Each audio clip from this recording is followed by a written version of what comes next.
Okay, hey guys. Sorry it took so long getting these up here. I've been horrifically sick all weekend. But finally up. Okay, so today we're going to talk about Watergate.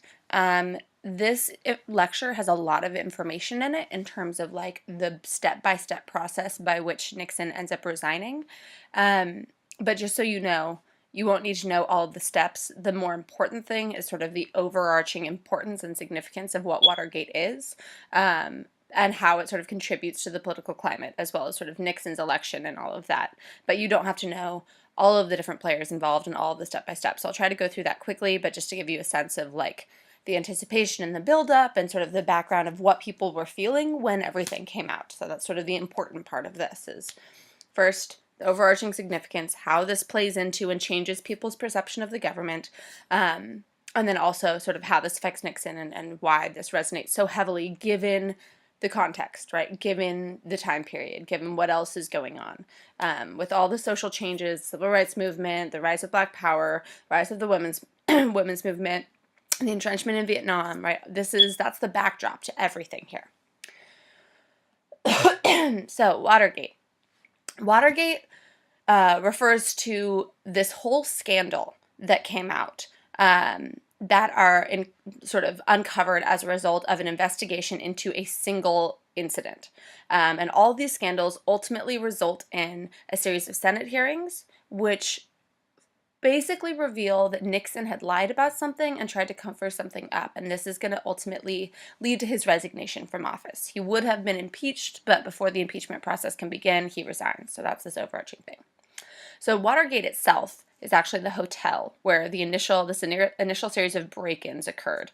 And it was where the Democratic National Committee was sort of based. And so a series of break-ins occur at that hotel, at the Watergate Hotel, into the DNC's organization. And so when we talk about the Watergate scandal as a whole, it's all of the scandals that are uncovered as a result of this single Watergate investigation and the Senate hearings. So leading up to the break-in, first thing, and we'll talk about this a little bit more next week, but the first thing that happens in 1971 is that the Pentagon Papers are published in the New York Times.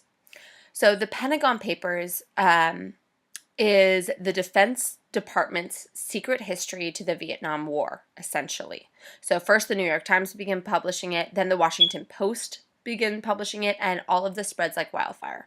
What the Pentagon Papers reveal is that what the public was told about Vietnam and the start of Vietnam and that whole process versus what actually happened are two entirely different things.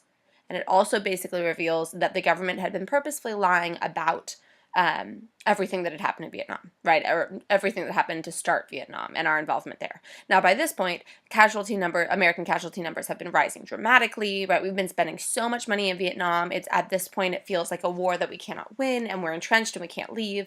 So for the Pentagon Papers to come out and basically say, you know, the government kind of tricked the American public into getting involved in this war was so frustrating and mind-blowing for people. So people have already been so disillusioned by the Pentagon Papers coming out, by being like, wow, our government's lying to us, our military is lying to us, right? We sort of started this war. We weren't provoked in the way that we thought. So the political climate is already very judgmental and sort of suspecting of what's going on. In September of 1971, we are going to start seeing a series of break-ins, and this is sort of going to be the lead up here. So on September 9th of 1971, the White House, what they called the Plumbers Unit, and the Plumbers Unit were named the plumbers because they were supposed to find leaks in the administration and plug them up. So they're looking for any leaks in the administration, and what they go and do is they actually burglarize a psychiatrist's office to find files on a man named Daniel Ellsberg. So Ellsberg happened to be the person who had released the Pentagon Papers. So they're breaking into his office because he had published the papers, and they're essentially looking for dirt on him, right? He was the former defense analyst, and he had leaked all of this. And a lot of the fear here is that the information that had been leaked in the Pentagon Papers would hurt Nixon's campaign. Because remember, 1972 is going to be an election year. So this is in the lead up to the election year. Everyone's worried that this will hurt Nixon's campaign, and so they're breaking in to try to find something to discredit him or figure out information about him because Nixon's running for re-election in 1972. So by May of 1972, we start seeing a series of Watergate break-ins. And what they're doing is they're not just breaking into the hotel, but they're actually installing bugging equipment into the DNC headquarters, right? So they're installing listening devices in all of the different rooms, and they're bugging the rooms so that they can spy on them, right? So they can listen into the DNC's conversations. And they're doing this at the Watergate Hotel and at the the DNC's office complex in Washington, D.C.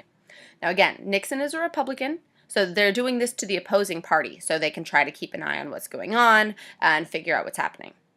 Now, it comes out later that the burglary, that there's been a series of burglaries, but we don't find out. We sort of center around the first initial burglary at first, and then it starts coming out that there's been a whole bunch of them, right? So essentially the Nixon administration had been spying on and secretly recording the Democratic Party for months and months, rather than just having this be a one-time thing.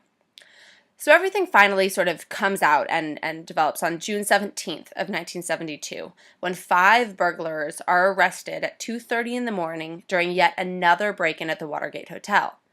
But these burglars actually being arrested because they were breaking in is going to force everything to kind of come out in a new way, right? We have 5 burglars. What were they doing in the Watergate? Why were they breaking in? What were they looking for?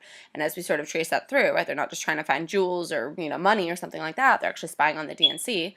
Well, then the question is, well, who ordered that, right? How far up does this go? Who knows about this? So that's in June. So by September of 1972, and again, remember, 1972 is an election year. So this is September, October, and then the elections will be in November. So this is all coming out right before the election, right?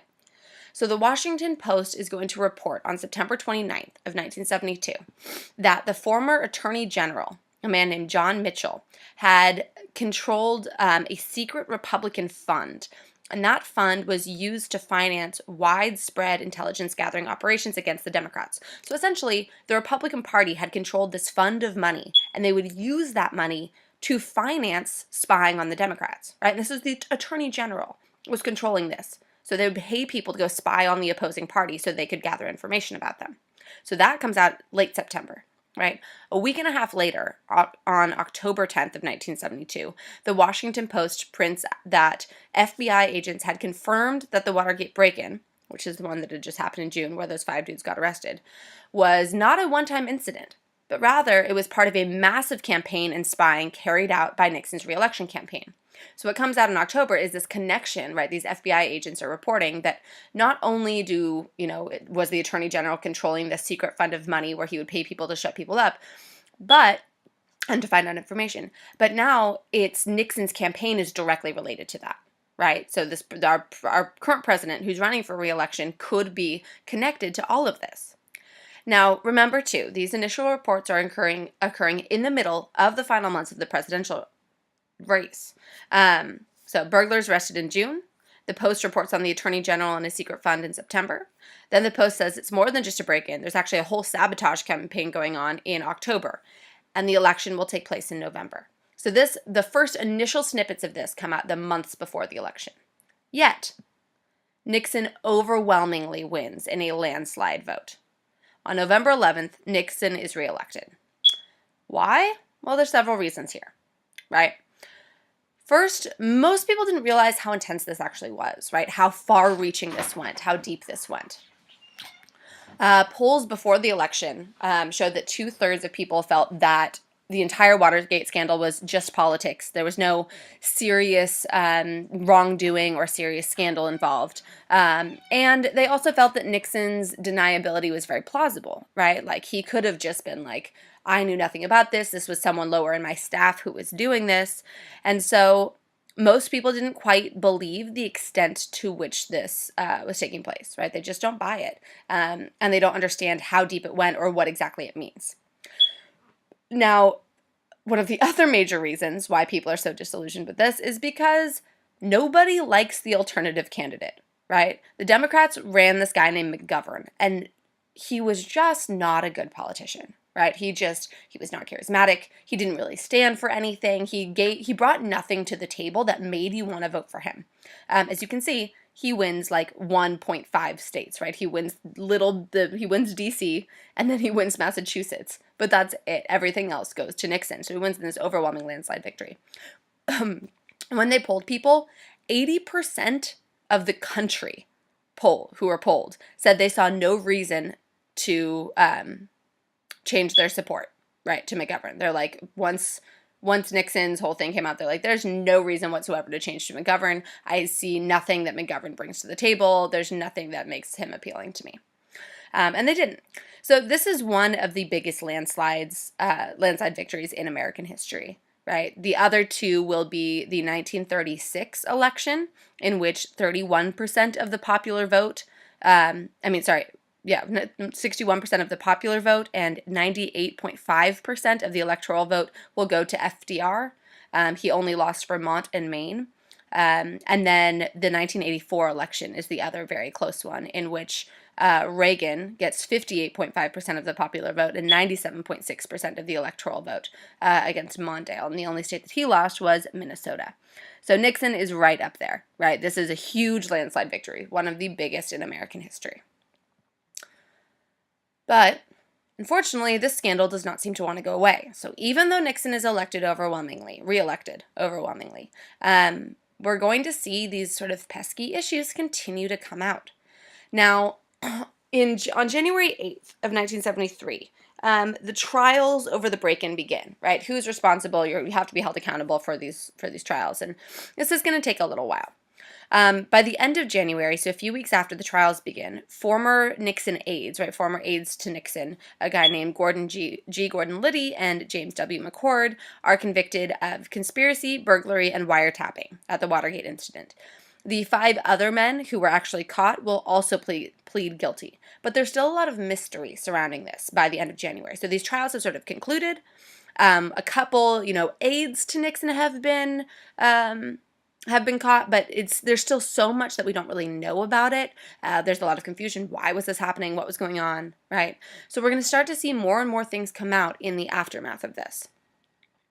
By March of 1973, we are going to see a man named James McCord finally come out. And James McCord will write a letter to the U.S. District Judge stating that his plea and testimony in the trial were not only was some of it perjured, right, meaning not only did he lie about some of it, but the rest of it was compelled by pressure from the White House counsel and former Attorney General. So he's basically saying, I was pressured into giving the testimony that I did, and part of the testimony that I gave was I was lying about. I made it up, right? And I was told to do this. I was told to lie on the stand by the White House.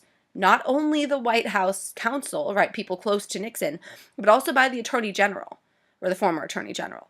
And part of this letter also implicates other very senior individuals in Nixon's administration, right? So essentially what this does says what James McCord does and why it's significant is because he is basically saying this goes so much further than you think that it does. This is not just some low-level thing among, that's just politics as usual or, among, the lower people in Nixon's campaign. This is directly related to the Nixon administration, right? The people closest to him, the people highest up in his campaign. And not only were they doing this whole break-in thing, but they were also forcing people to cover it up, right? They were telling me to lie. They were telling me to lie on the stand about the things that I had said. So after this incident, after James McCord writes this, Watergate erupts as a scandal, right? Suddenly the entire public is paying attention to it. Everyone is looking at what's going on. And this is right after Nixon's inauguration too, right? So this is coming out very, very quickly and people are suddenly fascinated by what's happening. On April 6th, the White House counsel agrees to begin cooperation with the Watergate prosecutors. So the people investigating Watergate begin, expanding what they're looking into. And the White House will say, yes, we're cooperating. But by April 17th, Nixon basically says, I have nothing to hide, right? There's been progress towards finding the truth. We're really frustrated about this as well. And I knew nothing, but my White House staff will fully appear before the Senate committee. We will cooperate in every way possible, right? So essentially he's saying, I knew nothing about this. I had no idea. I want to find out about this just as much as you do, right? I'm trying to figure out what happened as well. About a week later, Nixon's top aides begin resigning. So 2 of his top White House staffers, a guy named Hadelman and a guy named Ehrlichman, as well as his current attorney general, resign over the scandal completely. And they fire someone, a guy named John Dean.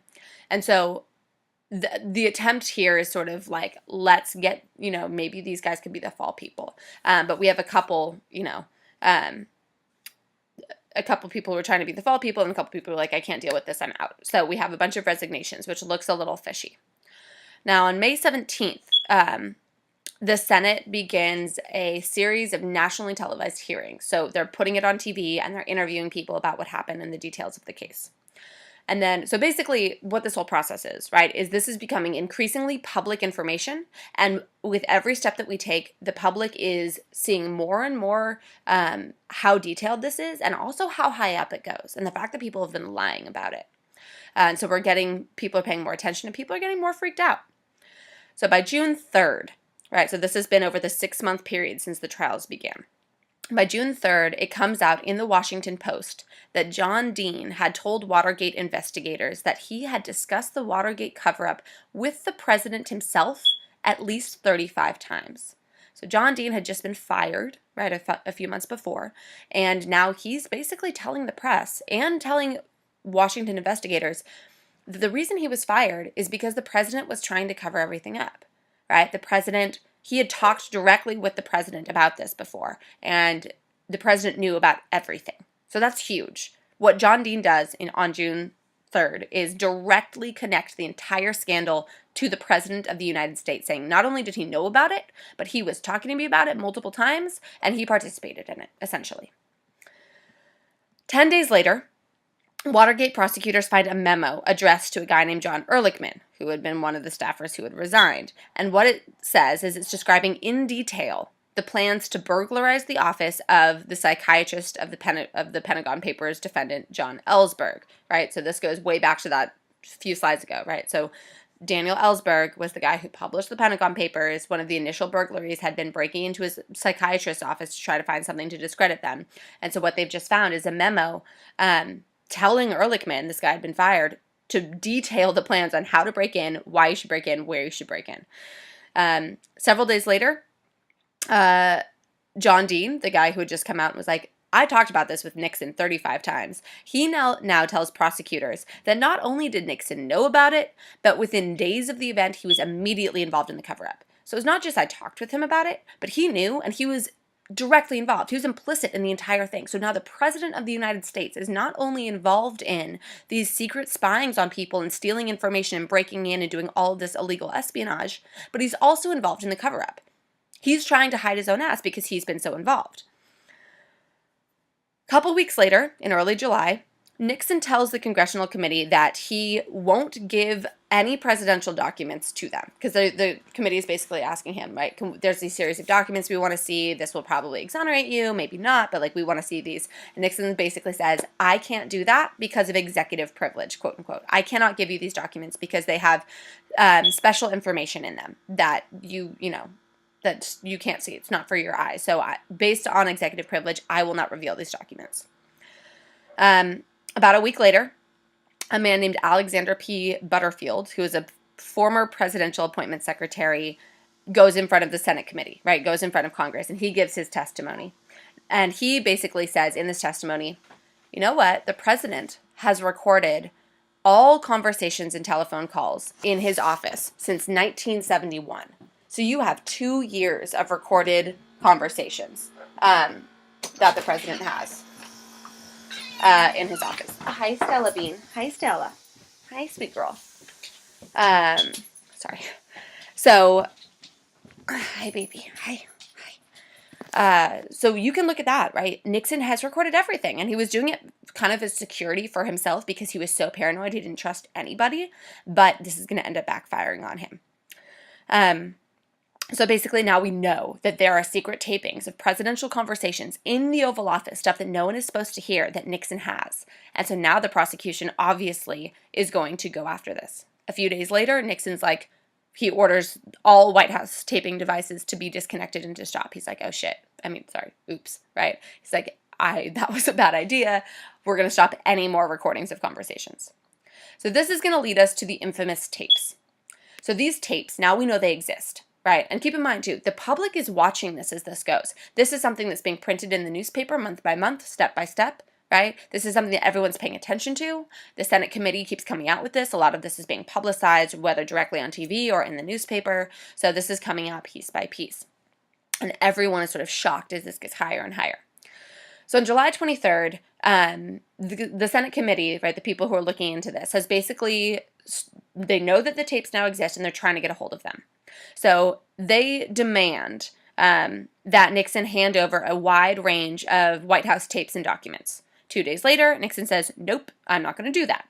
The next day, several of the tapes are subpoenaed, basically, which requires a document to be submitted before the court of law. So it says, I don't care if you want to, you have to show these to us. Nixon still doesn't do that.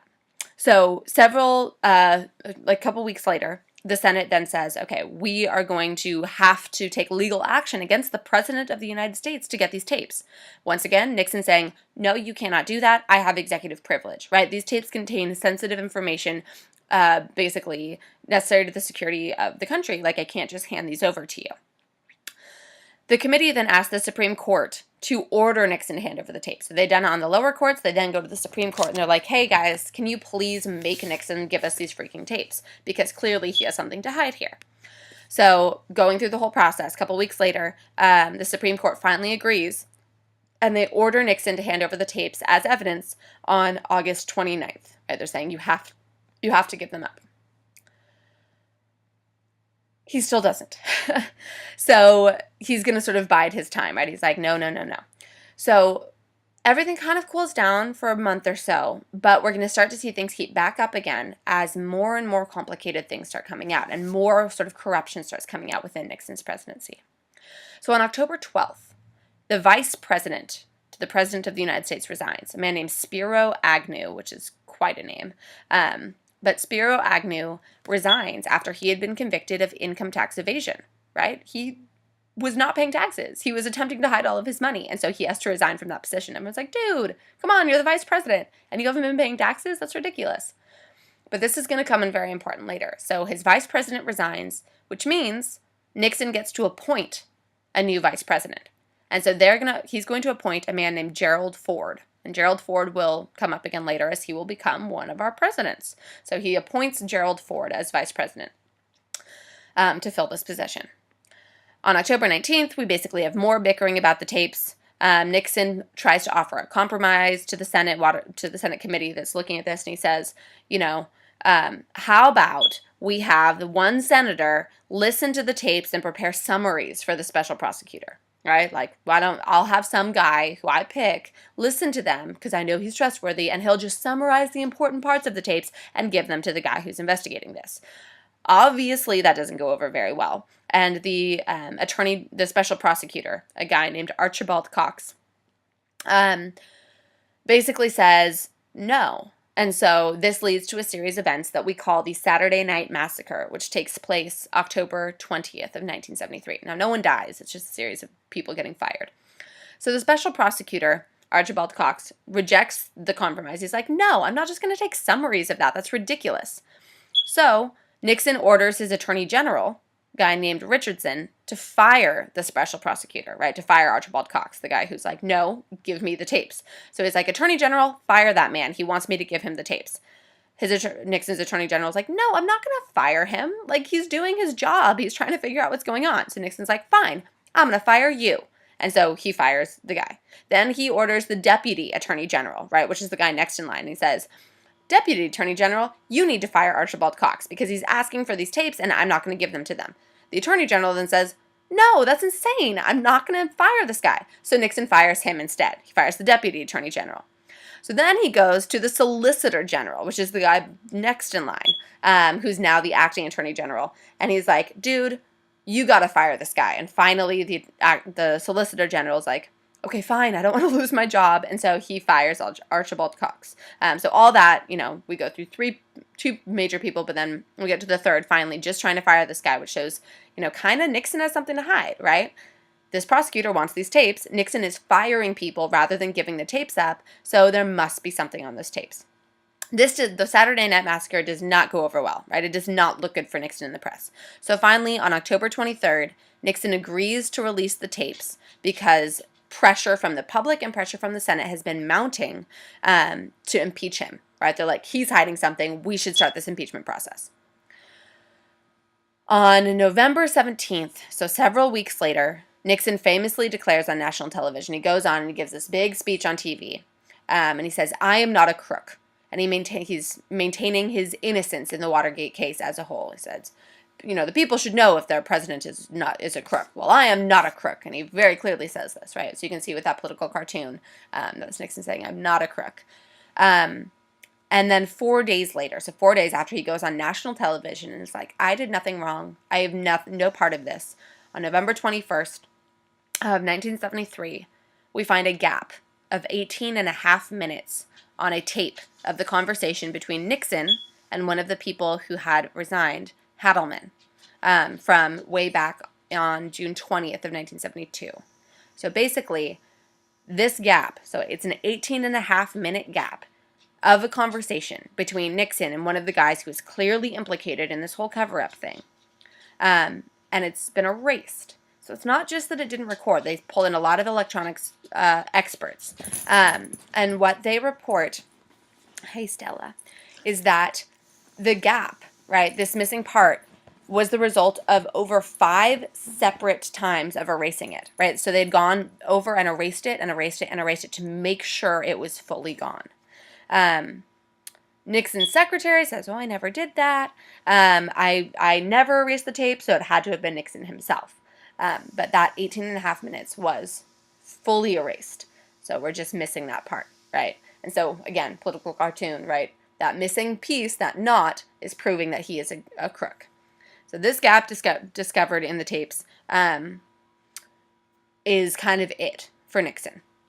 On December 7th, the White House staff is going to try to kind of explain it away. So everyone's like, why is this missing? And all they can come up with is, some sinister force erased the tape. So again, this is not looking good. This missing piece is basically a smoking gun for Nixon. So we're following into the next year, right? So that's December. And then as we get back into the next year, Nixon has promised to give over all the tapes. He's only given over some of them. Finally, because there's so many, right, on April 30th, the White House will finally release 1,200 pages of edited transcripts. They do not hand over the actual tapes yet. The committee insists that the tapes themselves must be turned over, right, because they just had people going through them trying to find the time. That's when they found the 18 and a half minutes missing.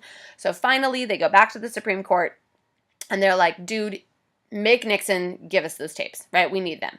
And the Supreme Court rules in an 8-0 ruling that the president must surrender the tapes.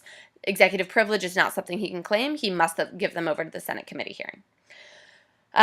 Now, before this, right, 2 months before, the House had already begun impeachment hearings. Now, Nixon has never officially impeached, but they've begun the process. They've been trying to get enough votes in order for an impeachment vote. They've been trying to gather enough information to prove that Nixon has committed a crime. So they've started the impeachment hearings, right? They've started this process. And finally, on August 5th, the smoking gun, as we call it, is made public. And the smoking gun, of course, is the tape that is missing 18 and a half minutes, right? These 18 and a half minutes. So once that smoking gun is revealed to the American public, it is clear to America that something fishy has been going on, right?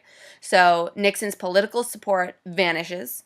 The 10 Republicans on the House committee who had voted against impeachment basically say, "We are totally for impeachment. No matter what, we will impeach this guy. Absolutely, this is absurd." So all of the support that Nixon had, both in the public and within Congress as well, vanishes. So 3 days later, Nixon finally realizes, well, I sort of lost here. And he resigns. So on August 8th of 1974, Nixon becomes the first U.S. president and only U.S. president to resign from office, leaving Gerald Ford to assume office. And Gerald Ford becomes known as the accidental president, right? He was never supposed to have been president. And to make things worse for Ford, 1 month later, he fully pardons Nixon. He pardons Nixon of all charges related to the Watergate case, and so Nixon gets off scot-free. Now, this is going to have big ramifications for Gerald Ford, right? So when Ford pardons Nixon, he pardons him for any crimes he committed or may have committed. And as a result of this pardon, Nixon is allowed to keep restricted access to the Watergate tapes. This pardon also does not require him to apologize to the American people for his actions or do anything along those lines either. And most people sort of, look at this and suspect that this pardon, issued largely on Nixon's terms, had been arranged prior to his resignation. So the theory basically goes, right? Ford was appointed by Nixon specifically after Nixon's VP, Spiro Agnew, had resigned. So he's probably appointed with the understanding that if Nixon were to resign, Ford was going to be president. And for that arrangement, Ford was going to pardon Nixon, right? So Nixon's basically like, I'm going to make you president. I'm going to get you elected, right? Because I'm going to resign. That means you get, well, not elected, but I'm going to make you president. I'm going to resign. You'll be able to take over and be the president of the United States. But in exchange, you must pardon me for all of the crimes. This, of course, is going to go over horribly with the American people. So they look at Ford's pardon and they're disgusted with him, right? They're so frustrated. And Ford will become an incredibly unpopular president. Ford is also the only president in American history who was never elected by the people, right? Because a lot of, we've had vice presidents who've taken over before, but every one of those vice presidents was elected with their president, right? So when Truman took over for FDR, Truman and FDR were elected on a ticket, right? When Roosevelt took over for McKinley, Roosevelt and McKinley were elected on the same ticket. So this is the only time that we've ever had a president who was never elected by the American people, right? He was appointed to that position. And then became president. So he was the only president to never be elected. And Ford is, very, very unpopular. A large part of the criticism for him is basically, people are really frustrated with how he handles economic issues, as we'll see, but also the fact that he pardoned Nixon. That kind of doomed him from the beginning. But Ford was also, horribly clumsy, and so we just sort of looked at him as, a buffoon of a president, right? He just can't keep it together. He once tripped and felt he was coming off the presidential airplane, you step off and you wave when you get into a new country. So he was in Austria, and he's, steps off waving, and then he just, eats shit down the stairs, so he tumbles and falls, and just all the way down the stairs, and people are like, oh my god, dude, you look awful. This is pathetic. He's also filmed quite a few times, trying to ski with his family. They do, get to know the president things and go on skiing, have the press watch us ski. But he just fell flat on his face every single time, so people are just like, oh my god, dude. And even, he's so unpopular that even 2 assassination attempts against him failed to get any support for him. Usually when someone tries to kill the president, there's overwhelming support for the guy, right? Everyone's like, oh my god, I can't believe someone tried to kill the president. We love them so much, right? That happened with Reagan. That will happen, obviously with Kennedy. It memorialized him because he actually died. But this is, that's huge. And 2 assassination attempts could not get people to like Ford. Ford's presidency will also be marked by a lot of economic issues. So we're going to see rising inflation, unemployment, energy use will plague him.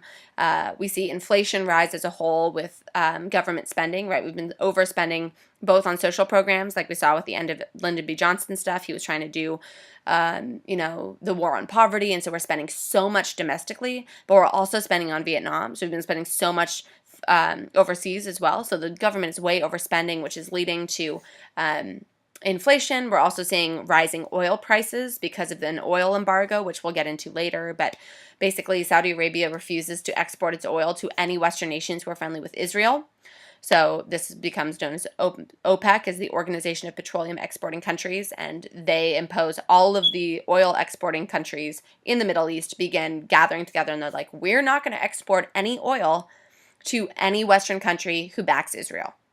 And of course, we're really good friends with Israel, and so that means oil prices skyrocket in the United States. They quadruple, right? World oil prices as a whole drastically increase. So that's really unpopular, right? And, oil for Americans, that's huge. Particularly before there's any real alternatives in the United States, that is huge for people who have to drive to work every day, right? Suddenly that's a huge added expense on everybody. When oil prices are that high, people are incredibly unhappy. I don't know if you guys remember, but back when I started driving, oil prices hit over $5. So $5 a gallon. And that's, they're now at like hovering between 250 and 3, right? So that doubles how much money you have to spend driving everywhere, which means that's a huge chunk of your paycheck that's going to oil that wasn't before. And so that sort of hits everything. And so makes people very unhappy. So basically, Ford's dealing with a lot of economic issues. Nobody likes him. No one really cares about him. And so obviously he's going to lose the following election. So the 1976 election, we'll see very low voter turnout, and that's part of why we see the map the way that it does. One of the very significant things about this election is how much it demonstrates. It hugely demonstrates how much the American population has lost faith in their government, right? Between things like the Pentagon Papers and Watergate, and with all of the social changes going on, and with Vietnam, right? What people see here is nothing that we do really matters, right? Our say no longer matters. And so we see a huge decrease in voter turnout. We go from 63%, which is still kind of lowish in 1960, to 63, sorry, to 53% by 1976. Not even, this is kind of comparable to now, right? Almost just over half of the eligible voters in America are voting because no one cares, right? People don't feel like whatever they say matters. Whoever they vote for matters, which is very similar to this election, right? Very low voter turnout. So that's part of how we're going to see the election so close, but ultimately Carter is going to definitely be elected in. Carter is a Democrat from Georgia, so he's a Southern Democrat. And even though he wins the South, he won less than half of white voters in the South, but he did win the majority of black voters in the South, which is how he's going to be able to win this, because he wins such a huge chunk of black voters in the southern states, which will really give him the South. Carter runs with a very down-to-earth appeal. His statement that he would not lie to the American people and his very comfortable style before the television cameras appeal to the public, who are super disillusioned with all the government scandal. And it becomes pretty clear. Ford's campaign manager will even say this, that Nixon's pardon cost Ford the presidency. So Jimmy Carter. Jimmy Carter is a really great person. He wasn't as great of a president, but he's done some wonderful, wonderful things post-presidency. But he doesn't quite follow through on a lot of his campaign promises. He didn't end inflation. He didn't create an effective energy policy. He tried to instituted a lot of deregulation policies, right? So he begins the removal of control of government controls of economic life. So he starts this whole thing that we blame Reagan for, a lot of scaling back the regulation of the economy, but to an extent that's going to allow for corporations to develop. So he begins that whole process. And while, the idea may have been a positive one, trying to allow for growth, ultimately it doesn't allow for competition. It raises consumer costs, and all the big companies buy out small companies, allowing for big companies to make lots of money, leading to the corporation problem that we have now. He also disappoints liberals by not doing enough, right? He was far too liberal for conservatives and far too conservative for liberals, right? So once again, one of those, I'm trying to make everyone happy and I'm not making anyone happy. So he ends up going down as a very unpopular and ineffective president. That being said, he does prove to be a decent negotiator. So he'll help orchestrate the Camp David Accords in 1978 and 1979, which creates a formal peace treaty between Israel and Egypt, which was a really big deal. Those took place in Maryland. And it ultimately leads to this peace treaty where Egypt recognizes Israel's right to exist, and the Israelis gave up part of the Sinai Peninsula that they had been controlling, but that ends a long war between Israel and Egypt. In June of 1979, Carter will also sign the Strategic Arms Limitations Treaty, or SALT, S-A-L-T. You should write that down. So the SALT Treaty, S-A-L-T, Strategic Arms Limitation Treaty. And Carter signs that with the USSR, so with Russia. And that agreement sets precise limits on the number and the type of weapons that each nation could maintain, right? So basically what we're doing is trying to put a cap. What the SALT Treaty is doing is trying to put a cap on the arms race. Stop producing so many weapons.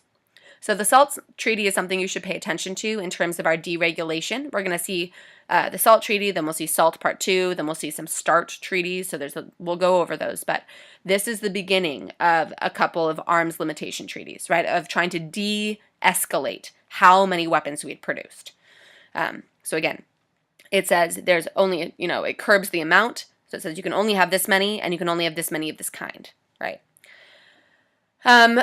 He also is going to face a serious crisis with the Iranian hostage crisis. All right, so and we'll talk about that more later. But basically, if you saw Argo, that's a great movie about this. But with the Iranian Revolution, right, in January of 1979, followers of Ayatollah Khomeini, which was a conservative Muslim clergyman, forces Mohammad Reza Shah, who was the dictator, basically in power, to flee. And so Khomeini overthrows Reza Shah, and Reza Shah had ruled around for 37 years. He flees abroad to the United States, and then militant Iranians who supported the Ayatollah, so who supported Khomeini, basically takes over, and they storm the U.S. Embassy in Tehran, and they hold 66 Americans hostage. 13 are released relatively soon, but the other 53 were stuck there. Iran was demanding a U.S. apology for supporting the Shah, who had done some terrible things to his people. And yeah, we're going to talk about this in a lot more detail right after the AP test, and then we'll go over it a little bit more in class next week. But essentially, it turns into this massive crisis, and all of the dealings in Iran directly relate to our relationship with it. Now, we'd been supporting this guy, the Shah, who the people didn't like very much, but we liked him because he would trade with us. Oh, Stella, it's okay. And then a religious leader overthrows everything, turning into basically kicking out all Western influence. But this turns into this big disaster. Carter's last major official action in office was to secure the release of the U.S. hostages in Iran. The 53 Americans were freed January 20th, 1981, the day of Reagan's inauguration. Carter also will he withdraws U.S. participation in the Olympic Games in Moscow in 1980 because the USSR had invaded Afghanistan. So again, that's something we're going to talk about more, but that was one of his attempts to be like, we don't approve of what you're doing in Afghanistan. Eventually, we're just going to go ahead and get involved in Afghanistan and fight out the Soviet Union. Anyways, we'll get to that later too, but that was his attempt to do that. Okay, good job, guys. Hope you have a good rest of your weekend. I'll see you all on Monday and answer any questions that you have about this. Bye.